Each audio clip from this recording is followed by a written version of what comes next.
somebody who was seen as not being glad that the game was canceled was Skip Bayless. Skip Bayless had a tweet, and I think what happens is that people just don't know how to read. I think people's reading comprehension is below the floor. What do you think? No, I don't think it's below the floor. I think that given him and his nature on Twitter, you may not be able to hear the inflection. Yeah. You may not. The sentence doesn't flow the same way that it would if he spoke it. So for a lot of people to have a reaction towards it, a negative reaction towards it, goes to show that all these people just can't read. They can read. They can't. It's just this was a ambiguous message. It wasn't. It was all. Let's go over the tweet. So the Skip Bayless tweet reads as follows: I've seen so many horrific injuries suffered on the football fields. Yeah, I've never seen a reaction like this. In every other situation I witnessed or covered, the game always went on fairly quickly. The attitude was, hey, that's football. For these players, this was different. No doubt the NFL is considering postponing the rest of the game. But how? This late in the season. A game of this magnitude is crucial to the regular season outcome, which now seems so irrelevant. People, so you hear that. He says, again, quoting it verbatim. We hear that with context, with inflection. Yes. Yeah, exactly. Two things America did not have. Did and again, but even if you don't have context or inflection, when you read the word, this all now seems so irrelevant, you could tell that he's saying his life is more valuable than this game. He's saying, screw the game. And I can understand Shannon Sharpe being a little up, I get that he has a personal thing where he watched his brother get have a career-ending injury in person. It's very tragic, right? But like, I think you have to be level-headed when you see the mob coming for somebody. You have to say, why are they coming for him, and for what reason is this justified? And to me, I was reading people in the comments saying, "You asshole, this is bigger than football."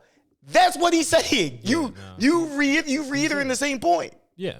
So I get it. Skip Bayless is a troll. People don't like him. And so sometimes he's not a troll. Don't call him that. So that's not. So people that's not who he is. He's not a troll. Skip Bayless can be trollish. He's done a lot of trolling. He be serious, bro. He's not serious, bro. He's not serious. Right. He plays a villain. But he's an old ass man who's a hater. He is a hater. That's what you just do that. You got an uncle that hate LeBron James for reasons he can't explain. He not trolling you. He for real. He really think Allen Houston is better than LeBron James. Like, you got somebody like that. Like, you really had that uncle. He exists. That man is not trolling you. He is serious. That's what he feels in his heart of hearts. Skip and Shea show has been tense ever since Skip made that Tom Brady comment. But but I think I don't know. I just kind of want people to be more reasonable when you see the mob come forward. What do you think? This is what I'll say about it, because I can read. I won't qualify that. But not good. I can read good. So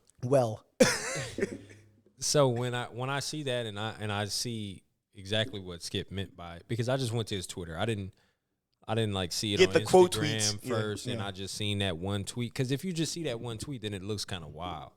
But then I'm like, dang, why? Like, that's crazy. Mm-hmm. Like, what is he talking about? So, when things start to ramp up, I go to read it myself, because I had still not read it. So I go to read it myself on his Twitter.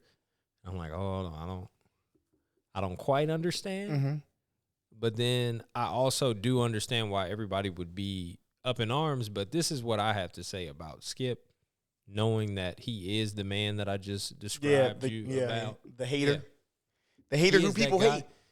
When you go to somebody who doesn't have ill intentions and you inform them of their ill intentions, they're like dumbfounded. Like, what? Are you crazy? Like, what? I didn't even, that wasn't even my, those weren't my thoughts, or that wasn't my intentions in the situation or in the scenario, whatever that may be.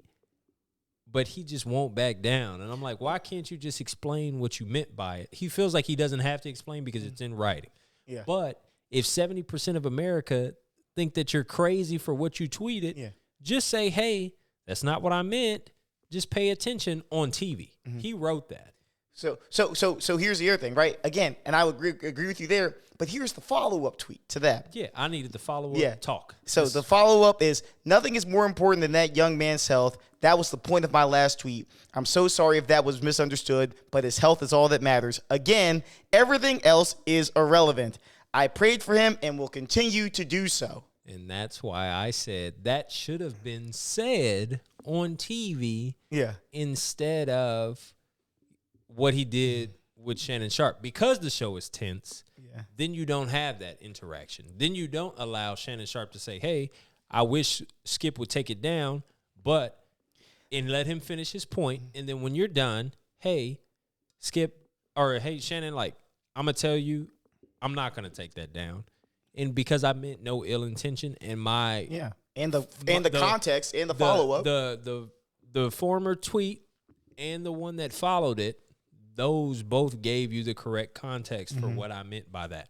So you know how in this business people twist words and they make it just polarizing. This is why I'm not going to remove it. He won't ever explain himself, even if he has good intentions, because he knows he never did anything wrong. Yeah. You don't need to apologize. Just explain so the other people who don't get it understand. You have to do that if that's your platform. Well,